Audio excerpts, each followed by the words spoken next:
যুক্তরাষ্ট্রের বর্তমান president Joe Biden আসন্ন নির্বাচন থেকে সরে দাঁড়ানোর ঘোষণার পর জনমত জরিপে অনেকটাই এগিয়েছিলেন সাবেক প্রেসিডেন্ট ডোনাল্ড ট্রাম্প। তবে ট্রাম্পের সে একক আধিপত্যে ভাগ বসাতে শুরু করেছেন যুক্তরাষ্ট্রের নির্বাচনে ট্রাম্পের প্রতিদ্বন্দ্বী প্রার্থী কমলা হ্যারিস।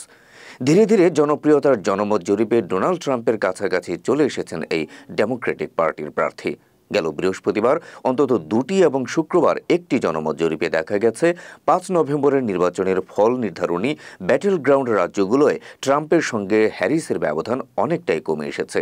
এমারসন কলেজ ও দ্য হিল পরিচালিত এক জরিপে দেখা গেছে গুরুত্বপূর্ণ ৪টি রাজ্যে কমলার চেয়ে সামান্য ব্যবধানে এগিয়ে আছেন ট্রাম্প। সূত্র জানায়, অ্যারিজোনায় ট্রাম্পের ৪৯%-এর বিপরীতে হ্যারিস ৪৪, জর্জিয়ায় ট্রাম্প ৪৮ ও হ্যারিস ৪৬, মিশিগানে ট্রাম্প ৪৬ ও হ্যারিস ৪৫ এবং পেনসিলভেনিয়ায় ট্রাম্প ৪৮ ও হ্যারিস ৪৬% সমর্থন পেয়েছেন।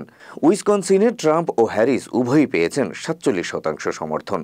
চলতি মাসের শুরুর দিকে এমারসনের জরিপে বাইডেন যে পারফরমেন্স করেছিলেন এরই মধ্যে ৫টি রাজ্যেই তা ছাপিয়ে গেছেন হ্যারিস। এদিকে দিন দিন কমলা হ্যারিসের জনপ্রিয়তা বাড়তে থাকায় স্বস্তি ফিরতে শুরু করেছে ডেমোক্রেটিক শিবিরে। বিপরীতে কপালে চিন্তার রেখা ফুটে উঠতে শুরু করেছে ট্রাম্প সমর্থকদের মধ্যে।